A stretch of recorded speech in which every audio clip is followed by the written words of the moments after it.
उस परमात्मा भगवान श्री राम और ये बनी हुई जो प्रतिमा है, इसमें उस साक्षात परमात्मा की सारी शक्तियां इसमें समाविष्ट हो जाएं। जो शक्ति और जिस शक्ति से परमात्मा की तपस्या और उनसे हमको शक्ति मिलती है, हमारा कल्याण होता है, उसी प्रकार की शक्ति इसमें भी है। मंत्रों द्वारा तब वो प्रतिमा हटाई जाता है और हटाने के बाद शीशा दिखाया जाता है, फिर उसमें काजल लगाया जाता है। रामलला की जो प्राण प्रतिष्ठा है उसके संबंध में कि यह क्या प्राण प्रतिष्ठा होती है, इसकी सबको जिज्ञासा होती है।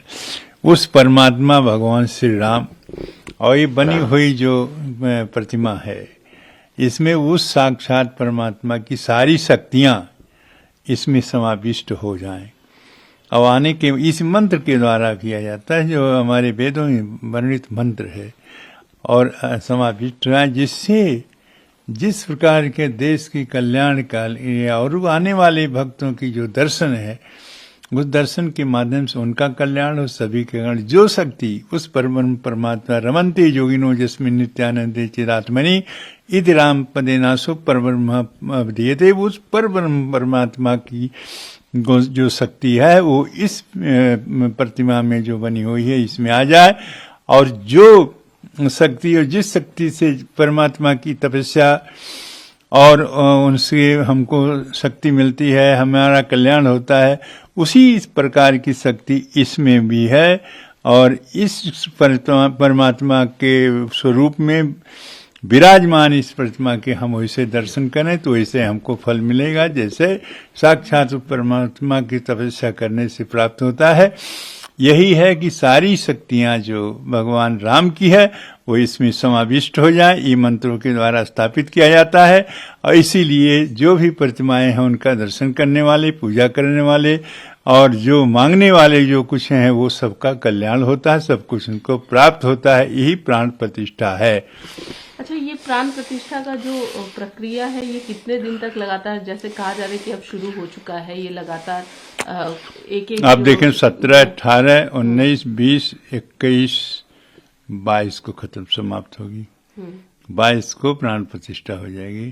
तो इसी प्रकार से कोई 7 दिन, कोई 11 दिन, कोई 21 दिन, जिस प्रकार से होती है उसका उसी रूप से विषम दिनों में उसका किया जाता है। या तो 7 हो जाए या 21 हो जाए, और इसके प्रकार से या 11 हो जाए। इस तरह से सम तिथियों में, सम दिनों में उसकी पूर्ति की जाती है, जो 17 से शुरू है और ये 22 को समाप्त होगा। लोगों के मन में एक जिज्ञासा है कि प्राण प्रतिष्ठा कैसे, मतलब किस किस तरीके से, ये जो क्या क्या शुरुआत में कैसे होता है, क्या होता है, लोग जानना चाहते हैं, क्योंकि रामलला की प्राण प्रतिष्ठा अब जानने के लिए जब प्रत्यक्ष रूप से सब हो रहा है तो इस पे जानने की मैं बताऊं, उसको जानने की अपेक्षा सब प्रत्यक्ष देख सकते हैं कि कलश यात्रा हुई, उसके बाद मूर्ति का जो ये नगर भ्रमण हुआ, उसके बाद में सरजू में स्नान हुआ, सरजू के जल लेकर के आए।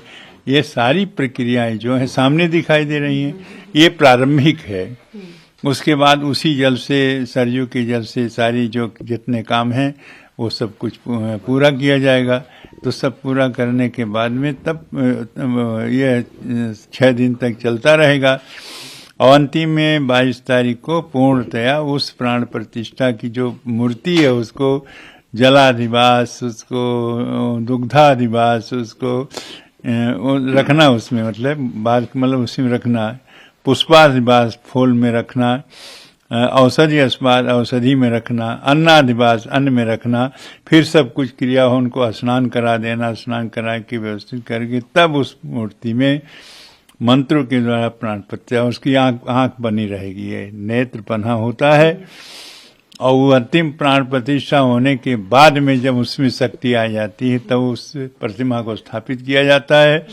स्थापित करने के बाद मंत्रों द्वारा तब वो प्रतिमा हटाया जाता है, और हटाने के बाद शीशा दिखाया जाता है, फिर उसमें काजल लगाया जाता है। ये व्यवस्थाएं ये अंतिम है, और उसके बाद में तो दर्शन शुरू हो जाता है सबके लिए। एक सवाल एक प्रश्न है कि शीशा दिखाया जाता है पहले। जी जी, ऐसा क्या है, क्या वजह है? जो शक्ति उसमें आती है किसी ऐसे आदमी की न पड़े जो कमजोर हों और कहीं उनके अनिष्ट न हो जाए, इसलिए वो अपना मुख स्वयं देख लें।